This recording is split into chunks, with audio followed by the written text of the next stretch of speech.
The Tom Woods Show, episode 929. Prepare to set fire to the index card of allowable opinion. Your daily dose of liberty education starts here. The Tom Woods Show. Folks, we are inching toward the 1,000th episode of The Tom Woods Show, and I'd like you to join me for it at a special event in Orlando, September 9th. Featuring Michael Malice and Tom DiLorenzo as special guests and the great Eric July as MC. It's absolutely free, but you gotta register. Check it out at tomwoods.com/Orlando. All right, everybody, it was bound to happen. Michael Malice now has his own program. That's right, it's called You're Welcome with Michael Malice, airs live 2:30 p.m. Eastern Time every Wednesday over at compoundmedia.com. I've got the details up at tomwoods.com/929. It's just great. And I was his first guest. I was in studio with him because I happened to be in New York the very week that he was launching the show. Crazy coincidence. So I went in and we did the first episode together. That's what I'm going to share with you today. So I hope you like it. I hope you do not correct his grammar. Obviously, somebody of Michael Malice's intelligence knows how to spell "you're welcome," so don't do that. But anyway, we cover all kinds of great topics on this show, and Michael's a wonderful host, and I really enjoyed myself, and I hope you will enjoy it too. So here it is. Hello, Tom. Michael, always fun. So I'm a frequent guest on Tom's show, which you can see at tomwoods.com. It's a daily podcast, very, very popular. I was voted the most popular guest on your show, ahead of such dopes as Ron Paul, whoever he is. And coincidentally, God works in mysterious ways. A girl by the name of Jessie was the one who introduced us. She recommended that I be on your show, and today's her birthday. Oh, how about that? Happy birthday to Jessie, wherever she is. Right. We should give her a hearty congratulations. Absolutely. On that. Wonderful. So 60 years young. So I had a lot of questions for you from Twitter, but you've written 12 books. Is it 12? It is, yeah. 12 books, host of the Tom Woods podcast. You're a senior fellow at the Mises Institute. One of the books that you've written, I think that's kind of your claim to fame, was The Politically Incorrect Guide to American History. What do you think, if I had to ask you the biggest misconception people have what they're taught about American history, what would that be? Oh, man, it's hard to narrow it down. I mean, because the overall, the big picture. Okay, you want to give us 3? Yeah. How about if I give you 3? Is that okay? Yeah. And by the way, this is such a brand new show. Am I looking at you? Am I looking over here? Look at me. All right, I might as well look at you. Why not? It's with the best view. All right, I think there are basically 3. Number 1 that I got in junior high, which was big business just exploits people and is a parasite on society and has nothing to show for itself. You'd have to be a terrible exploiter if you support any of the businessmen of the 19th century because they took advantage of consumers and workers and everything else. Second thing would be Franklin Roosevelt got us out of the Great Depression. Everybody believes this, or they think World War II got us out of the Great Depression. If you believe that, you have thereby justified every stimulus program ever. And then thirdly, that political decentralization is supported only by people who favor slavery. If you want secession or anything like that, you probably secretly favor slavery because that's the only reason it's ever been invoked in American history. I'm shocked that you didn't put on your list the idea that the Civil War was about slavery primarily. Well, because I think most professional historians will concede that. Okay. But, I mean, all you have to do is read Lincoln's first inaugural. You don't have to find some obscure source tucked away in a desk drawer somewhere. I mean, Lincoln came right out and said, I have no intention to interfere with slavery where it exists. So he did say that. And it was not a war aim for at least the first year and a half of the war. So I think but of course the general public doesn't know that. The general public thinks Lincoln was overwhelmed with concern for the suffering black man. But then you actually look closely at what Lincoln believed, and he sounds more like the Ku Klux Klan than the NAACP in terms of his racial views. And we know that he was looking, we now know, all the way to the end of his presidency for a place to resettle the freed blacks somewhere else in the world, or maybe somewhere in the U.S., but tucked away from the rest of society. That's definitely not the Lincoln the average person is aware of, even if historians will grudgingly concede it. So, but I don't understand. I thought World War II came when we had full employment, and therefore the Depression was over. Yeah, I mean, of course, superficially you think that would be the case, right? Because you just put people to work, and that's got to solve it. But if that were the case, then the best way to solve economic problems would be to just start bombing our cities or having the Japanese fleet and the U.S. fleet go out in the Pacific and just sink themselves to the bottom of the ocean. And then we'd say, think of how prosperous we are. Of course, all this is just simply a waste of resources. And moreover, if we look at the statistics like on GDP and stuff, the GDP figures for the war really are great. You have tremendous economic growth. But then you have to look and ask yourself, do these figures make any sense? This is at a time when the prime workers in the whole economy have now been sent overseas to fight. These are the people with the experience, with the physical brawn, with the know-how. All these people are gone. In their place are women with no experience, older men without the physical capabilities, and extremely young people. And you're going to tell me with this sudden and abrupt resource constraint, we're setting growth records? Obviously, there's something wrong with the numbers. So some of my work tried to explain why this is. So what is wrong with the numbers? Don't leave us hanging. Well, what's wrong with the numbers is, for one thing, they're counting government expenditure as if it's the same thing as voluntary expenditures. So that's how you argue that the Soviet Union had tremendous growth, because look at how much concrete they produced and stuff. But did the economy, like, for example, even in the 1980s, I'm sure the Soviet Union could boast about how much concrete they were creating. But if you look at the standard of living of the people, they had 150,000 personal computers at a time when Americans had 25 million. So the numbers are concealing what's really important, which is what is the standard of living of the public. And of course, they're suffering during the war. There's rationing. There are shortages of everything. The draft. People are getting shot at and killed. This is not an improvement in your standard of living. Actually, what's really funny is I had to do a high school debate about colonialism, and one of the few things I remember is Afghanistan, which was one of two countries that wasn't colonized. Their biggest export was concrete in the 80s. Oh, how about so that's a very coincidental thing that you said. So we got a bunch of questions for you. We're going to be taking calls in a bit at 877-962-6846. But the first question, the most important question is a hot dog considered a sandwich? No.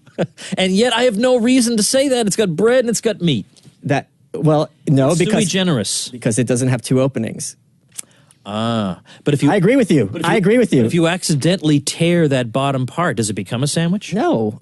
That's not how classification works. Okay, I'm glad we're agreed on the same page. Here's something where we disagreed about. Tom and I had this great debate about Hamilton. He cleaned my clock. I didn't, although in all fairness, as I'm sure you agree, I didn't do as good a job as I could have because I blew my timing. But you definitely cleaned my clock. This was at the Junto. Of course, that is part of the whole debate thing, is managing your time properly. But go ahead. Correct. That is true. I absolutely blew it. I made that point in advance, and it was a really great moment because I had Heather Woods, Tom. She showed up, and he didn't know she was coming, and then the look on his face was. She flew in from Kansas to New York without my knowledge. Sit in my corner. Sit in your corner. But it still didn't work. So the question I have is, libertarians like yourself, Ron Paul was very big on this, are big on ending the Fed. Why, can you tell me in 90 seconds why the Federal Reserve is such a big deal and why people should care? Because most people don't even know what it is. No, they don't. So there'd be two major things that if I had 90 seconds, so starting now. The first one would be, if we had a private entity, and no, the Federal Reserve is not a private institution, so all the people who are worried about that, it is not private. It's a weird public-private kind of mishmash. If it was private, you wouldn't have to have Janet Yellen. Exactly, yeah. You wouldn't have the Congress appointing it, creating it, sustaining it, giving it monopoly powers.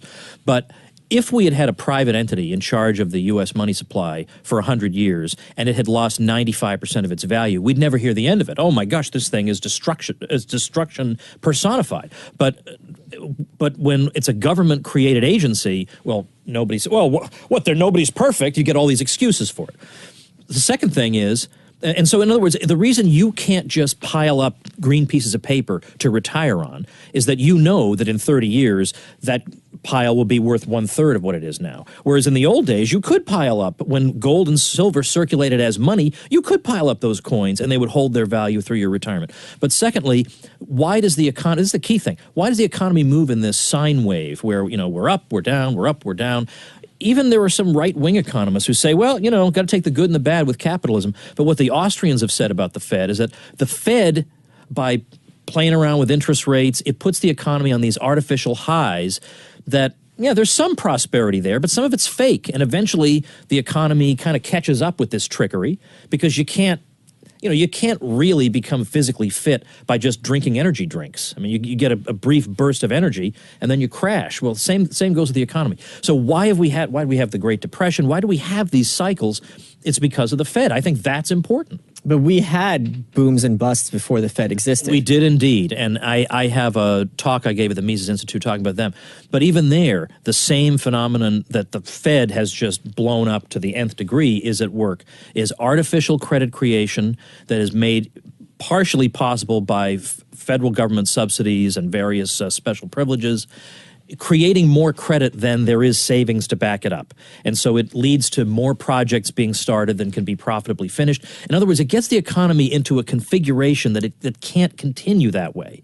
And so we don't want that. We just want sound money.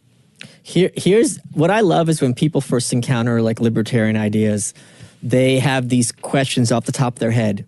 And they think no one's ever heard them before, and they're these gotcha questions. Yeah. And the classic example of this is lighthouses, right? So they thought, well, if you didn't have the government running lighthouses, then you wouldn't have lighthouses and all these ships would be wrecking. And this example would be used in textbooks as the classic example of a public good that you have to have the government do until someone did their homework and found out that lighthouses were actually private. Yeah, Ronald Coase had an article on lighthouses specifically where he showed that you just, as with a lot of these so-called public goods, you just bundle them into other things. Right. In the same way that in a hotel, you don't pay separately for elevator service. It's included in the fee. Well, likewise, there'd be docking fees, and that would include the maintenance for the lighthouse. I mean, it would have taken you 10 seconds to figure out how the market could handle You didn't even need to have 10 seconds. You could just go online. Yeah, look at them. Yeah. Here's photographs of lighthouses. Right. Read Ronald Coase's article. So here's the gotcha question I really love, which is, well, if you had a free economy, wouldn't people just be selling their organs to each other? Okay. So checkmate. Well, but I mean, because they'd be poor or because they'd be free to do it? Because, well, both. So basically this would be the rich exploiting the poor and making the poor sell their kidneys to sick rich people. Yeah. Isn't this how would you solve this issue? Well, I guess my view is I let people decide what they want to do. And the current system we have now is that people who need organs desperately because it's a life-threatening situation can't get them because the price is set at zero artificially. So they sit on some waiting list. They all basically know they're going to die. Their families in vain try to cheer them up and say, oh, but something will come through, and they drop dead in the middle of that sentence. But in a market, you would be able to say, well, look, I really need this. Well, I mean, I feel like if who on earth has the greater moral authority to decide what happens to your body than you? Is there somebody who has better authority than you? Well, my answer to this is we're almost close to have the technology where you can have pigs with human organs and things like that. And the idea of having these organ farms for many people is regarded as like, it's gross, it's dystopian, it's sci-fi in the worst way, but it's like, wait a minute, you're thinking it's a problem to have a supermarket where every sick kid who needs a lung or needs a kidney or needs a liver could just go to the store and be like, I want the pink one. And you could get it at like very cheaply. Like this is the dream. This is the goal. And of course, if you had a child who was desperately ill and needed a transplant, I think you would have a different view of the question. Instead of trying to spin out dystopian fantasies, you'd say, what's the system in which my kid is most likely to be able to be saved? Right, exactly. And at the same time, because right now what people do is they go to the third world and they have these kind of, basically they're evading market forces in America. So talk about exploiting, instead of exploiting poor people in America, to use the word exploiting liberally, you're really exploiting people who are choosing between that next meal and death. Yeah. And that's what they're regarding as capitalism at its worst. And of course, in the most capitalist societies, actually, the poor suffer the fewest material deprivation. So there is actually, as this is easily demonstrated with the figures. So it's in the most advanced capitalist societies where the poor would be the least desperate and be in the least situation where they would feel they'd have to do that. I remember I was talking to a girl who was a literal communist, and I was talking about North Korea, and she was insisting that as many people starve in America as starve in North Korea. And I'm like, I can't even last time I saw someone who was too thin. Yeah. And we went online and we found the numbers. I'm like, let's look it up. Yeah. And it was under 100 people, and all of them were like people who were held captive by like abusers, like So not a normal situation. Right. Well, can I just say one quick thing about the starving thing? I remember back in the early 90s when I was in college, I read a story that came out. In fact, I think Dan Rather even went on television and told everybody solemnly that it was somewhere between 10 and 12 million American children were starving. And you think, that can't be right. That just defies they're all everyday experience. fatties. Yeah, right. Well, I remember in the it wasn't quite so bad in 91. They're still chubby. Yeah, right. That was obviously malnourishment was not the problem. Right. So where would they possibly get this number? So the Media Research Center, Brent Bozell's group, actually looked into it, and it turns out they were extrapolating from a study that had simply asked the question, did you go to bed hungry at any time during the year 1991? And if you said yes, they classified you as starving. Oh, wow, that's amazing. Yeah. These SOBs. Actually, I was going to wait to take calls, but we got a call from Paris that I want to hear. So That can't be. yeah. So is it Michelle? No, it's Michael. I'm American, but I've lived here since 2002. That counts. Okay. What do you want to talk about? Well, I wanted to talk about everybody's favorite libertarian economist, Frédéric Bastiat. Oh, yeah. And something that's kind of interesting, maybe you're not aware of this, but basically nobody in France has ever heard of the guy. Is that true? Yeah. Well, Bastiat. Let me Look explain. up his Wikipedia page in English, Yeah. and then look it up in French, and look at the difference in how long it is. Wow. Wow, that's fascinating. Isn't that funny? So I went to the equivalent of Harvard Business School over here. So many of my colleagues, former classmates and colleagues, these are high-level people with degrees in economics, and seriously, nobody has ever heard of him. That is bizarre. Now, of course, in the U.S., people haven't heard of, major... I mean, most people haven't heard of Bastiat in the U.S. either, but a lot more than apparently have heard of him in France. And there's a whole French liberal tradition. Do you want to explain who Bastiat... Do you want to explain the book of fallacy? Yeah. Bastiat was born like in the early years of the 1800s, died just, I think, in 1850. I don't think he lived to be 50 years old. But he was a tremendous economic journalist, you might say. I mean, he wrote great works, but a lot of what we really appreciate him for are his short little pieces where he gets to the heart of some problem. Now, what's best known... He's like an Aesop's fable for liberalism. He is. I mean, we should get to the petition of the candlemakers in a minute, but what he's best known for... Tom, thank you. Is thank you for hosting my show. I just mean because it's a good fable. It really is outstanding. Thank you, Tom. You want to switch seats? Well, look, I hosted your show, you could host mine. Yeah, that's right. Yeah, someday, right? Yeah. All right, so, but the idea of it is that obviously if you have a baseball, you throw it through somebody's window and they break it, you're not helping the person because the idea is that doesn't help the economy because now the glass man has a job replacing the window. Well, duh, obviously if we burn this place to the ground, we'd put a lot of people to work repairing it. But if we didn't burn this place to the ground, if we didn't break that window, we would have this place plus the window plus whatever those people would be working on in the meantime. Right. So obviously, destruction makes us poorer, but a lot of people think, no, destruction makes us richer, or what is seen and what is not seen. Look, the government built this big baseball stadium. Okay, surely those resources would have gone to something else. Right. So you have to compare it not to a world without a baseball stadium, but rather a world with some other thing, right, which we now don't have. But so the choice is, would you rather have a fixed window, or would you rather have a window that was never broken and a sweater? And a sweater, exactly. So the sweater is the net wealth that you now have. So then my favorite thing, though, is the petition of the candlemakers, because it shows the problems with a lot of protectionist stuff. And I know, not everybody agrees with us on this, but if you say something like, look, we've got a terrible competitor out there. It's giving away free stuff, free light for everybody. And we candle makers have to suffer against this unfair competition. And of course, we mean the sun. Right. The sun just gives the light away for free. So how are we supposed to compete against free? So we need a law to order people to shutter up their windows, keep this terrible competitor out, and buy more candles. Now, you see how preposterous that is, but that's more or less the logic of everything you hear that wants to impair trade. So you consider yourself an anarchist, correct? Yeah, I do. But you don't like using that term? No, because it just turns everybody off, except the wrong people I don't in any way want to be associated with. Who do you mean? The SJW Antifa types who think they're anarchists because they smash a Starbucks window. Okay, and then they lose the sweater. Yeah, and then they lose the sweater. Would you feel comfortable working for the government in any capacity then? Oh. That's a question I got on Twitter for you. Yeah, that's a good one. if I did, I would. The thing is, the problem would be the salary, for one thing. Right. Could I take a salary? And part of me thinks I would donate the salary to charity, but that's not the same. That's still redistribution. Right. And at the same time, I can't chase everybody down. And why is giving it to charity any more moral than giving it to a store that's producing a good of value? Yeah, exactly. So I don't know. But at the same time, if I don't take the salary, the government uses it for clearly evil purposes.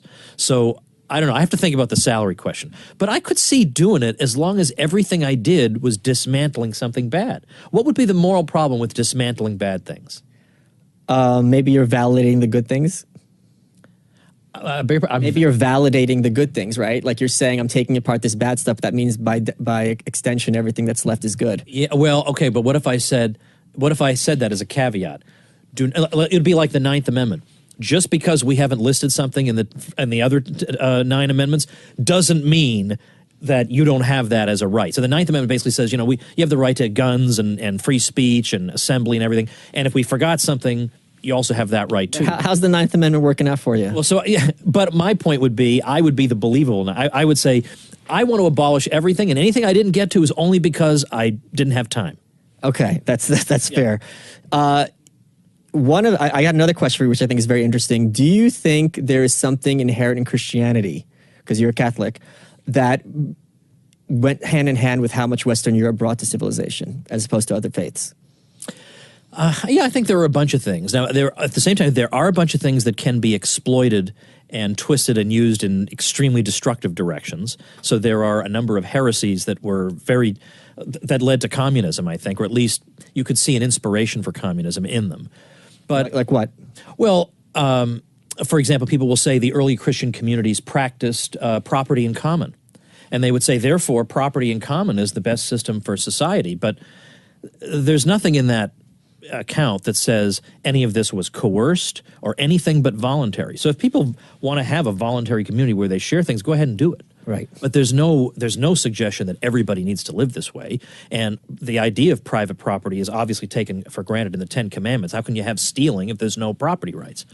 But, of course, I wrote a book called How the Catholic Church Built Western Civilization. Right. So I went through and tried to talk about, for example, just the one insight that you get from, this is a deuterocanonical book according to the Protestants, but from the book of Wisdom, Wisdom 11:21, God has ordered all things according to measure, number, and weight. This one verse had so much exegesis done about it over the centuries, from St. Augustine all the way up to the cathedral school at Chartres and for centuries after. And what they all took from that was the universe is built on mathematical relationships, and that when we study it, we should expect to find these patterns. And that's the scholastic view. Yeah, and of course that is really helpful for getting the scientific enterprise going. So for a long time, people thought, well, science and faith are obviously at odds, and anybody who thinks otherwise is just some idiotic apologist. But actually, the modern scholarly consensus now in history of science departments is that, yeah, there's more to it than we once thought, precisely because if you have reason to doubt that the universe is orderly, then you can't even do the scientific method, because how could you do repeatable experiments? There's this great, I read this 2-volume book which came out, I don't remember when, at least 100 years ago, called The History of the Warfare Between Science and Religion. Yeah, Andrew Dixon White, president of Cornell University. I have a signed copy. So, wow. Yeah, it was only $50. But that is basically considered to have been overturned at this point. Well, no, but one of the stories in that book, which really stuck with me, is that he talks about how in some cases the religious people, it's not the stereotype that they're just kooks, that they're actually thinking logically, but things aren't adding up. And the example he uses is with the lightning rods. So in every town, the church was always the one that was getting struck by lightning. And they could say fairly, it's a coincidence that in every town, lightning's always going to be hitting the church? Now, we know nowadays that it's a function that the church was the tallest, but that's not intuitive at all, that the tallest building is going to be the one always hit by lightning. Why would that happen? If lightning, since the Greeks or even earlier, was a sign of God's displeasure. So they were very against the idea of having lightning rods to burn down churches, because how is God going to tell you that he's upset? So it's not an illogical perspective. They were pointing to the actual death. They go, look, it's always hitting the church. How could that be random? Yeah, no, that's true. Yeah, there's a lot of these. How would you say that book's been overturned though? Well, the idea that it's simply and clearly a warfare, because the title is the warfare between science and theology in Western civilization, and these days, like for example, I said this on Molyneux's show, but there's a company that sells courses from various universities called the Great Courses. They find the best professors, they record their courses, they sell them. But they are not libertarian or liberal or conservative or anarchist or socialist or anything. They just want to sell courses. Yeah. They want to be as plain vanilla as possible. So when I bought their History of Science course, just to see how universal is this view that now actually it's not so obvious that the church was just this implacable foe of the sciences, when even the Great Courses professor is saying, yeah, we pretty much don't buy that anymore. Because if it was part of a general Enlightenment prejudice that basically everything before the 18th century that wasn't in some way touched by free thinkers was backward and superstitious. Well, and we saw something similar with the modernist movement in the early 20th century, where everything old is bad, and now we're going to change everything and start from scratch. And so when you actually go back and look, you find in discipline after discipline that actually, for example, Rothbard was very fond of this, and Hayek was a big fan of Rothbard's essay on the prehistory of the Austrian school. Rothbard said, really, the first, and Rothbard's just following Joseph Schumpeter, who wrote the History of Economic Analysis, posthumously published in the 50s, in which he said the first people who really talked about systematically prices, wages, monopoly, value, labor, were not Adam Smith and his friends, but rather the 16th century Spanish theologians at the University of Salamanca. So whether it was economics or international law, the good kind, not the UN, just the idea there's a single moral code that governs everybody. But then when you look at different branches of the sciences, I mean, Roger Boscovich was considered, who was we don't want to say Yugoslavian because that's a fake country, but he came from the Balkans. Aren't all countries fake, Tom? Okay, some are faker than others. Okay. Some were just invented by some jerk. But anyway, he was the Is that a Hamilton reference? He did invent America. Oh, no. Okay. No. You are not hijacking your own show. That's literally impossible. But anyway, whether it was atomic theory or the study of Egyptology, Father Athanasius Kircher, or the first person to measure the rate of acceleration of a freely falling body was Father Giambattista Riccioli. I mean, just go on and on and on down the list. It gets harder and harder to say, well, these people just hated knowledge. The Jesuits brought the apparatus of Western science everywhere they went all over the world, continent after continent. And even if you go to the ancient Egyptians, where they thought that the sun is in a boat that's going across the goddess of the sky's back every day, they still had astronomy down to a ridiculous degree. They had engineering down to such a degree, I think, until I don't know if we even know now how they built the pyramids. It was something insane. Right. And the Great Pyramid was the tallest building on Earth, I think, until 1840, something crazy like that. So it's easy to say that these two things are warring, but sometimes they're, as Aquinas says, they're complementary to each other. Yeah, and moreover, all you have to do in this case, as with in other things, is just open your eyes and look. I mean, obviously they coexisted, so it can't be as simple as we think. So another question I had on Twitter is, I wrote an article for The Observer called The Case for American Secession. And the point of that article is America's never had one culture, that we've had two cultures, at the very least two cultures from the very beginning, stuck together with staples and bubblegum. And after the Civil War, it's basically like, all right, this argument's over. And my point is, look, it's not working. Our cultures are increasingly disparate. We're self-segregating on social media and things like that. And you even have different. When I was doing my North Korea work, one of the things that Kim Jong-il in North Korea, when he met the South Korean president, found out was that after 50 years of them being separated, their languages were literally changing. Like, he could only understand 90% of what the other guy was saying, both in terms of accent and in terms of vocabulary. And we see that in the press, where you can tell now, because it's so Orwellian, whether a reporter is on the right or the left, whether they talk about tax increases, tax hikes, or revenue generation. And the language and the terms used are right now in real time becoming separated and segregated. And you see it with the Trump phenomenon, where it's either he has colluded with Russia, and this has been proven beyond a shadow of a doubt, or there's nothing there. And there's nothing in between. And people genuinely believe one of these two things. So my question I had for you is, from Twitter, do you think this whole idea I have towards secession is going to be is the way to go for people who believe in freedom. I think it has to be because, as you say, we're so different. And yeah, it's probably not reducible to just two cultures, but you can clearly identify the rough contours of two cultures. Right. And they are roughly geographically concentrated. So there's nothing precise about it. But we all know that there are some people who are inclined in the SJW direction and other people who just want to have nothing to do with it. That alone helps to define what's going on. I don't see how, as you say, I don't see how these things become compatible or we work out. If we could have worked out some kind of understanding between us that you've got your thing, we've got our thing, we'll leave you alone, you leave us alone, this would have been done a long time ago. It seems like there's, I personally, maybe this is my prejudice coming through, but I personally think it's the SJW side that will not leave the other side alone. Right. They have to invade their very thoughts. Maybe you've had an errant thought about some person or group or something that they hold dear, and they're going to come after you and destroy you over it. I don't see how we get to a point where we're just congenial and it all works out. And moreover, it's hard even to think of secession as working, even though I favor it, because secession would mean that one side is not going to get its maximalist goal, which is to be triumphant over all of us. If there's secession, one group is going to have its jurisdiction confined to one area. And if you have a universalist overarching goal of spreading your ideology everywhere, you can't be limited by secession.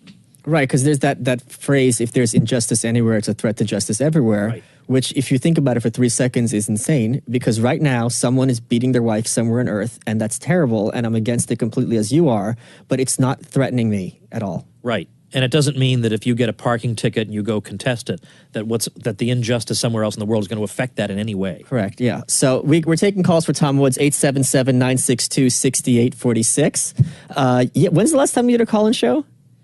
I don't know. Well, I mean, I used to do a lot of radio, so we'd get a lot of calls on the radio. I remember my favorite call on the radio, I better not say whose show it was. I've done a lot of big shows and I've done some small shows. No one likes to show off. Well, and yet here you have your own show. How about that? You're welcome. So,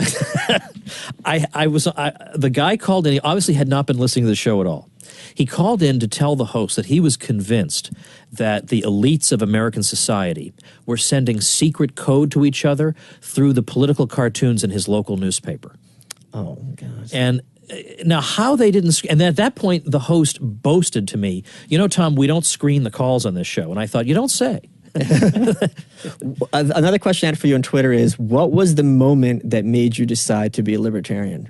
Because you used to have some conservative tendencies. Yeah, I know. You're socially conservative, which is fine. Yeah, that's right. Yeah, I was definitely paleocon in the 90s. So what is a paleocon for people to know? Oh, yeah, I'm sorry. I don't mean to use this crazy lingo, but I mean, I like the paleocons. I'll just say that.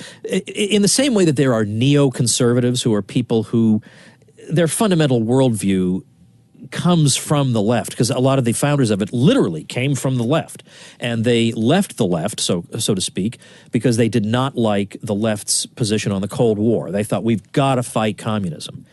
And then, you know, some of them have some conservative tendencies on some issues, but by and large, they have this American greatness kind of Hamiltonian thing that's a really big problem. Yeah, so the greatness is a problem that you don't have to worry about. The paleocons were people who they deliberately came up with that term to distinguish themselves and say, well, we're the original old-timey conservative. We're not interested in American greatness, which means 140 bases all over the world. It means the kinds of things conservatives used to value, which are limited, finite things like hearth and home, not remaking Libya or whatever. And so I kind of liked them, but they tended to be, you know, they were protectionist and they would have this or that thing they wanted the government to do. But by and large, they wanted to dismantle 90% of the federal government. So I was with them for a while. And so it's funny, even today, people will attack me for pictures of me in that day or articles I wrote. And they say, boy, some libertarian Woods was. Well, I already told you I wasn't a libertarian in those days, you jerk. I already said it. So what the heck was I supposed to do with this question? At what moment did you decide? Oh, yeah. So how did I get out of that, in other words? Yeah, how did I get out of that? Yeah. But I'll tell you the answer was, I can give you a specific answer. Please, that's the point. But I mean, it's not like some vague, well, I was drifting, and I wasn't drifting. I read Hans Hoppe's book, Democracy, the God That Failed, and it made me feel intellectually complete as a libertarian. It answered a lot of the lingering objections I had. And just a year before that, I am ashamed to tell you, I had published an article in an academic journal called American Studies, and it was a kind of anti-capitalist article. Oh. Like right-wing anti-capitalist, you know. Can we find that on TomWoods.com, the show notes? No, you sure cannot. Interesting. It has disappeared, and that is where it's going to stay. On the memory hole? That's right. Okay. Yeah. So that book I've read also. It's a very good book, Hans Hermann Hoppe, The Democracy, the God That Failed. He makes the case that monarchy is preferable to pure democracy. Now, he doesn't regard America as a democracy. No one does. We're a representative democracy. But he means it's better to have one guy at the top than mob rule. And he lays out the reasons for that. And he also makes the point, which I think people on both sides of the aisle are increasingly coming around to, that the idea that everyone voting all the time isn't always going to have the best results. And now people on the left are getting that, because if you tell them, hey, if you're for democracy that much, you get Trump. And then they're like, okay, wait a minute, we got to go back to the drawing board. Right, exactly. In fact, I was on Fox last night, Fox Business, with Dave Smith, and he made a comment. We're talking about Jeff Sessions, about how Jeff Sessions is behind the worst government program we have in this country. And I said, oh, you mean universal suffrage? And they cut it. They cut the joke. Oh, that's a hilarious joke. I guess, I don't know. So you can say it on this show. I can say whatever I want. So, yeah. So what do you think you've been working in this space for a very long time. What do you think have been kind of the bright spots, let's say in the last 10 years, in terms of moving the needle towards a freedom direction? Well, do you mean like policies that have gone through our way, or just shift like in thinking? Things areas of hope. Well, I guess areas of hope, certainly at the time, I was excited beyond belief by Ron Paul, which is a kind of almost a plain vanilla response by now, because everybody says that, but it really was amazing. You thought there was a chance he'd get the nomination? I didn't necessarily think that, but I was amazed that many people supported him, given that he's basically saying we more or less have to start everything all over again. I mean, he's not sugarcoating anything. He's even coming out, if they have him on TV and they say, well, what's your view about the Civil War? And he would say, well, I think states have the right to secede. You're not allowed to say that. Right. And not one of his so-called handlers, which I don't think he really had, or if he did, he didn't pay any attention to them, would have supported him in saying that. And yet he would just give his honest answer. Or you'd ask him about the 1964 Civil Rights Act, and he'd say, I don't believe in forcing people to do things they don't want to do. And if that includes, putting them up in a hotel, then I don't favor that. I think there are peaceful ways around this that we have not exhausted. Now, you are. That is just death to your career. He didn't care. He just said it, and people followed him anyway.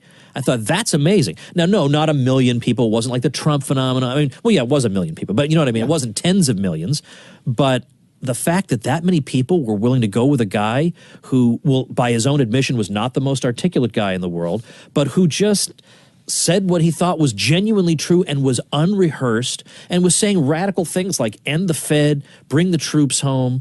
They're lying to you about 99% of the things that come out of their mouth. If that's not a bright spot, then we're holding the bar too high. One of the most shocking moments, I think, for me in recent politics was when Ron Paul, this was 2008, in the debate stage, he said with a straight face that the terrorists are here because we're over there. And he said this in front of Giuliani. And Giuliani basically had his appropriate meltdown. Yeah. And Ron Paul's just like, suck it up, buttercup. Yeah. Were you there? Were you watching that? What was your reaction? Oh, yeah, I was watching that. And I remember reading that Ron at the time thought... Wait, just one more thing, and the audience... Oh, yeah, they all love Giuliani. Nobody wants to hear the truth of some guy. But it wasn't as 100% as you... I think there... Oh, really? Got some cheers, yeah. Okay, yeah, so maybe I've... But I remember at the time, though, he thought, well, this is it. I mean, the people are not supporting me on this. And then afterward, all the polls said he won the debate, and he realized this is actually the biggest shot in the arm he could have asked for. Right. Yeah, what was the most amazing thing about that? Yeah, Ron Paul saying things that don't get said on TV was important. But the fact that normally in American society, you say something you're not supposed to say, you know the ritual. You get solemnly informed. You have said something you are not allowed to say. We all know what happens. I am so sorry. I said it. I should not have said that. I didn't mean it. And you go through this ritual. It's like there's like a liturgical book, and then you get blessed with holy water. It's horrible. And he didn't do that. That was the amazing thing, that he actually doubled down on it. He gave more information in support of his position. And then the next day, he holds a press conference with the head of the CIA's bin Laden unit, who says, yeah, Ron Paul's totally right about this. And then Ron's got a stack of books that Giuliani ought to read. I thought, now that is a hardcore guy. Speaking of heads, you're a social conservative, but you're still libertarian. What was your reaction personally and politically to what Kathy Griffin did last week? Well, you know, the thing is, it seems like the left does things like this all the time. So I was very surprised that this got that much outrage. I think what happened, I mean, I don't like it. I think it's stupid and barbaric looking, but and I also think even though people didn't like Obama, if somebody had been holding up a bloodied Obama head, we would never have heard the end of it. But what I think... Understandably. Yeah, of course. I mean, it's just, why would you do that? But to me, it seems like what happens in American society is that you get this outrage snowball effect, that when a certain number of people, you reach a critical mass of people who have officially declared this is not allowed, everybody sort of gets the memo, this is not allowed, time to pile on, and virtue signal to everybody that I'm not like Kathy Griffin. We need to be responsible and respect the office of the president. So I don't know which disgusted me more, the jerk offs who were jumping on. I'm sorry, but I mean really, but just these people who they're going to jump on board for this offends them, but the Iraq War doesn't offend them. I am not interested in people like that. Here's what I think happened. I think in the last 2 or 3 years, there's been an organized counter-revolution, especially on social media. And I talked to a lot of people on Twitter. I said, I'm shocked that people who defend Milo and all sorts of free speech, not that Milo's done anything even close to this, are jumping on the bandwagon with Kathy. And they all said to me, this is not about being offended. This is about calling them out as hypocrites and holding their feet to the fire. And I'm like, okay, that makes sense. Yeah, if you want to do that. Right, because until the left is punished for things that they blame the right for, they're going to continue holding that whip and using that whip indiscriminately. Yeah, so I mean, and I said on Twitter, she's a trial run and a soft target.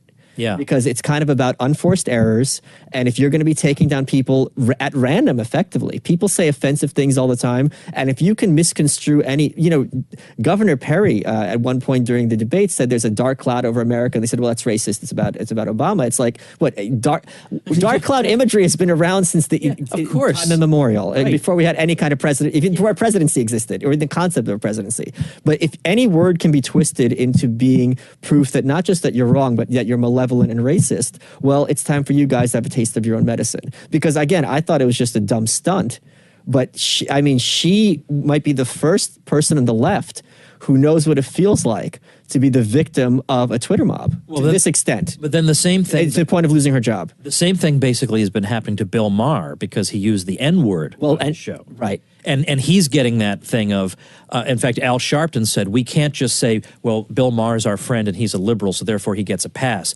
Everybody has to be gone after who uses the wrong word. And I thought, well, it might be educational for Bill. Not that I support witch hunts over nothing, but it might be educational for Bill to see this is what, who ironically, would be the host of a show called Politically Incorrect. Right. Maybe he gets the sense of, well, gee, this is what it's like to live in America and hold unfashionable views. What do you think now, Bill? Well, what was interesting is that when they saw they weren't getting traction with Bill, they went after Senator Sassy.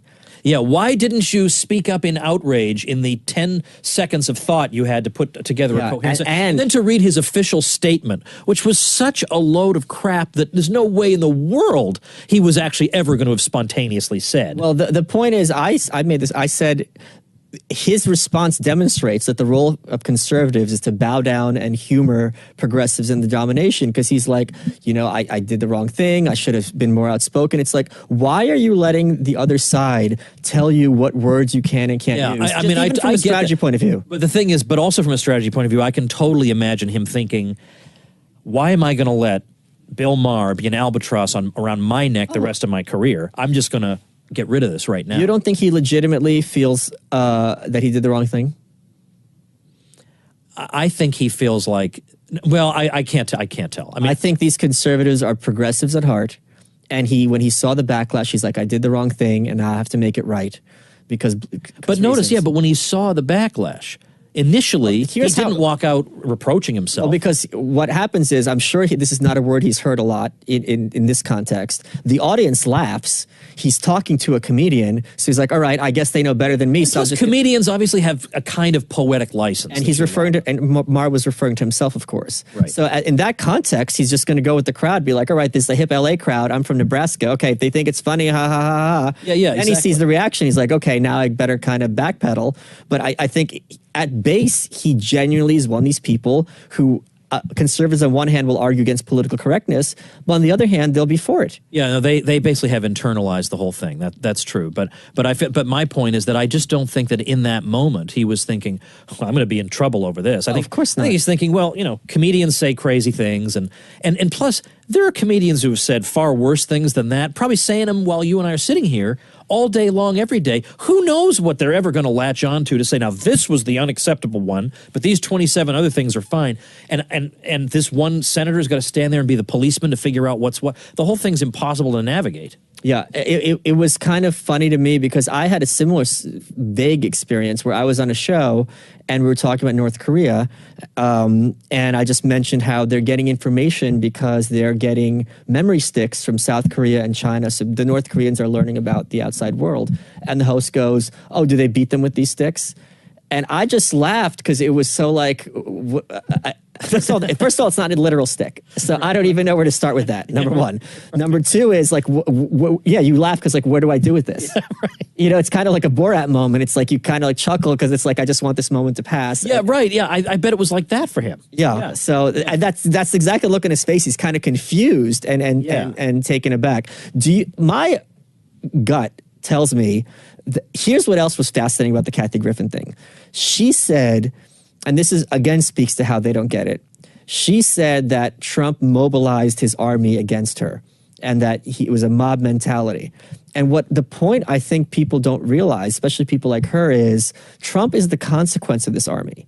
The army has been mobilized, especially on social media, because they see these stunt shows and shenanigans. They're wise to the tricks, and they're like, I'm going to do something about it. And I'm sure you've seen this kind of with your audience as well, kind of people having that mindset, don't you think? Oh, yeah.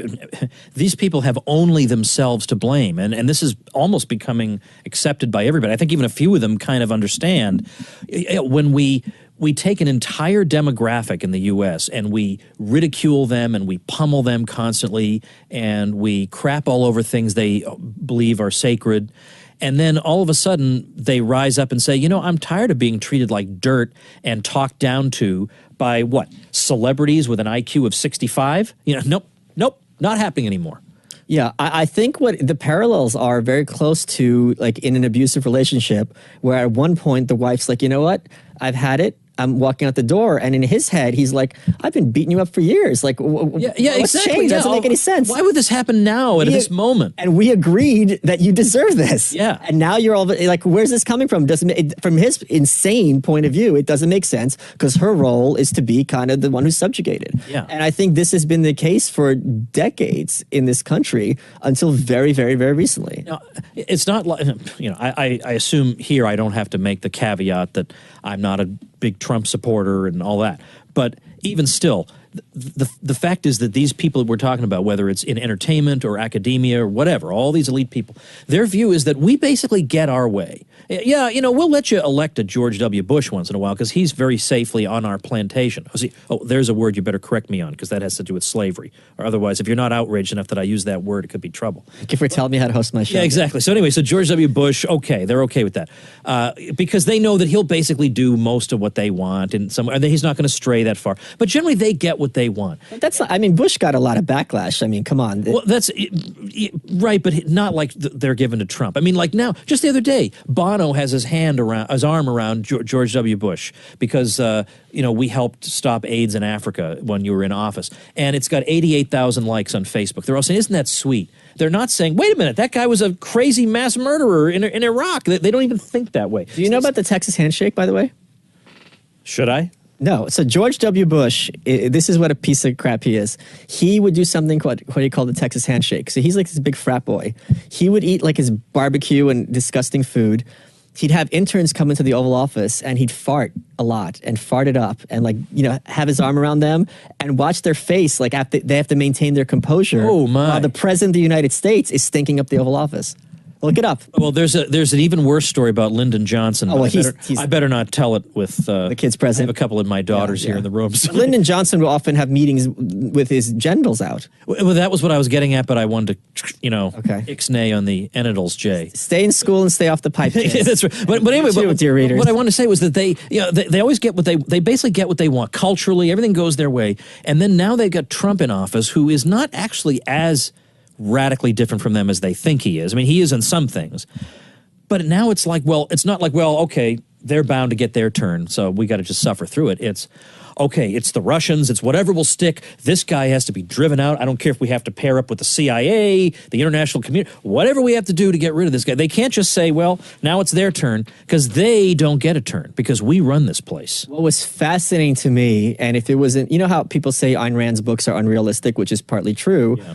If she had put in her book that Bernie Sanders, this filthy old hippie, was going on TV and saying we should trust the CIA, I couldn't even begin to wrap my head without any irony. It's like, this is the one thing you guys are supposed to be for. Like, the CIA is against us and they're spying on us and they're ruining our lives. And for see him go on stage and be like, yeah, we should listen to what the CIA is saying. It's just mind-boggling. Yeah. Any like I was wrong in the past, blah, blah, blah. Yeah, Michael Moore the same way. Well, the CIA is reporting... Michael Moore, do you remember who you are? What Michael Moore means? What the whole point of your life is? We got a call. We've got Morgan from L.A. Morgan. Hello? Hello. Hey, honored to be your first caller. Second, but that's okay. Second comes right after first. Oh, really? Oh, your fucking delay sucks. Hey, I have a question. I went from neoconservative to libertarian. Now I'm just like conservative libertarian-ish. Basically, I like Rand Paul.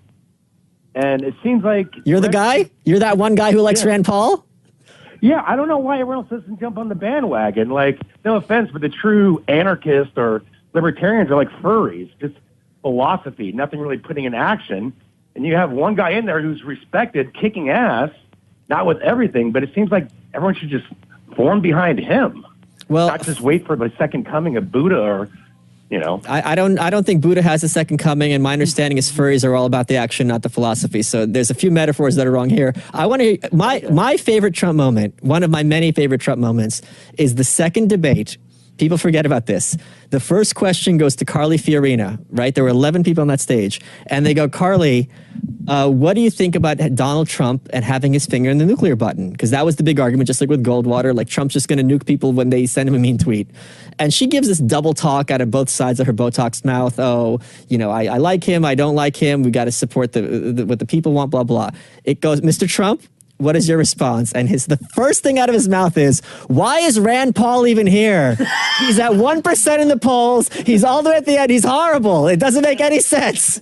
That was the first, and that's when you're like, this is really happening. Yeah, and then Rand Paul's like, look, this is the temperament we have, and we shouldn't have this as a president. And Trump goes, I have a great temperament, believe me, and I've never made fun of your looks. And trust me, there's plenty there. There's a lot there. Yeah.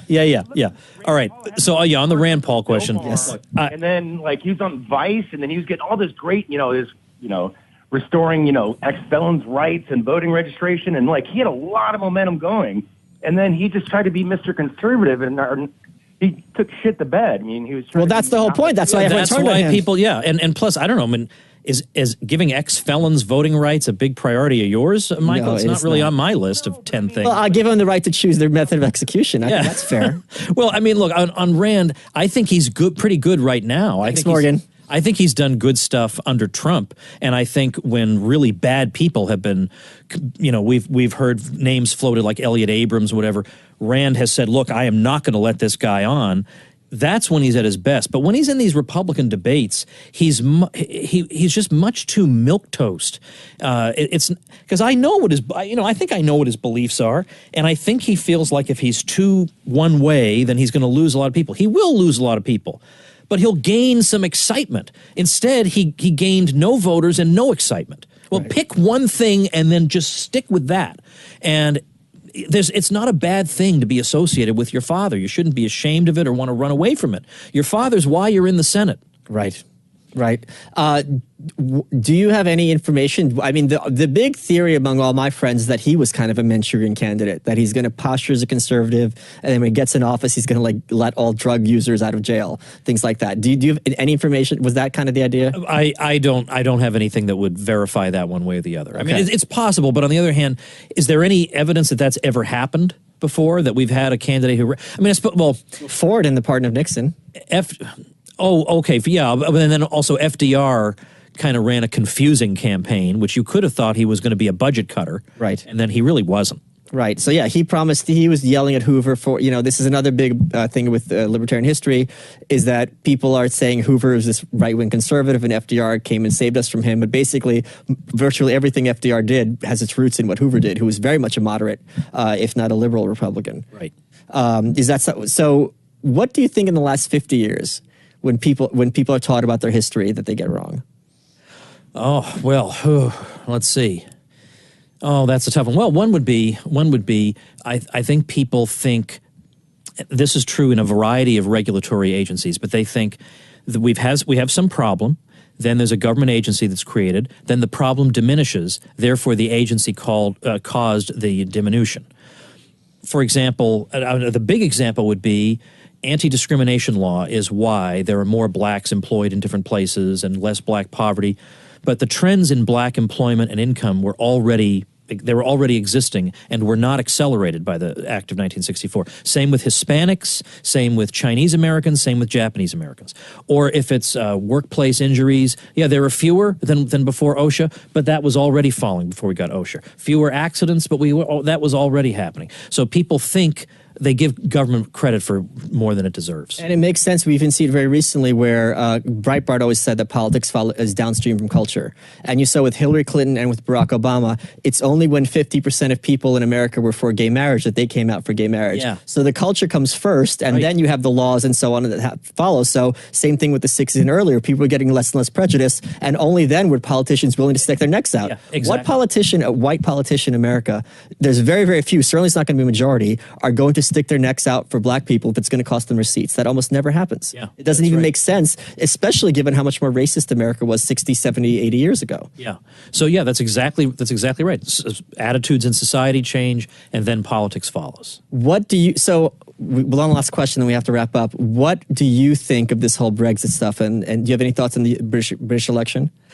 Not so much on the British election, because I've been vacationing and deliberately trying to avoid current events, but I'm all for Brexit, but yet I know that there's actually a group on the alt-right, and their view is that Brexit is bad because the European Union is in some way, even in an awkward way, it's like the white union of all white peoples. Why would we want to secede from that? Whereas my view is these are all creepy people, and you're darn right I want to secede from them. The idea that if you go to some house party and everyone there is white, and that it's going this is going to be great, is demonstrably false. Yeah, it's not so. That's really their argument? I've heard that. I've heard that said. Yeah, I mean, in fact, that's Richard Spencer's view about Brexit.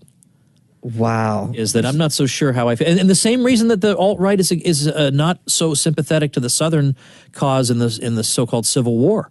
Why would we break up a big white country? You know, that's their view. So it's all wrong to say, well, the alt-right support. No, the alt-right supports you and your Lincoln views is what I would say to the left. Yeah. Yeah, not to you, okay, Michael Malice. Yeah, okay. Yeah. That is, I had not heard this, and I'm writing a book on the new right. We'll talk about it, but I've heard alt-right people say, yeah, I read all these insults of Lincoln, that he was a white supremacist and a nationalist, an anti-secessionist, and a protectionist, and I think, hey, sounds like a great guy. Okay, well, Lincoln's a great guy. We'll leave on that note. That's our time. I'll see you next Wednesday. Hope you learned something today. Thank you to Tom Woods. Check out Tom's free ebooks. What's the URL? I don't get it wrong. Tom'sFreeBooks.com. Tom has a lot of great free ebooks that are very useful for people. So it's Tom'sFreeBooks.com, TomWoods.com. And I'll see you all next Wednesday. You're welcome.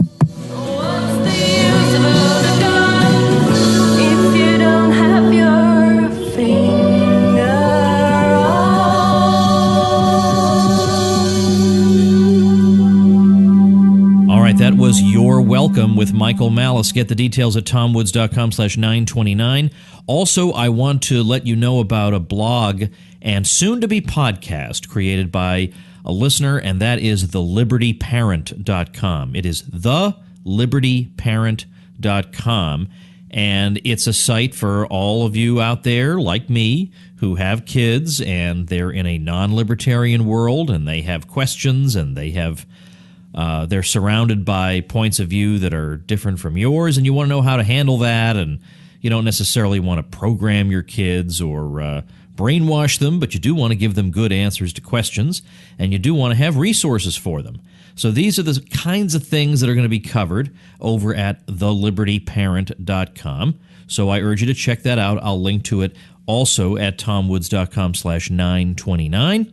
And I bet you he being Sean Warren, will get a nice influx of traffic, because I know there are many of you out there who could benefit from these resources. And of course, if you are planning to start your own blog, you can benefit from my resources, because I will give you promotion on my show, I'll give you a link on my site, give you 24 free video tutorials to get you up and running really quickly, and optional membership in my secret bloggers group on Facebook, where we have hundreds of people there who all cooperate with each other, help each other, answer questions. It's a great support group. To get all these bonuses, all you got to do is go to tomwoods.com/publicity before you get your web hosting, and then you are all set.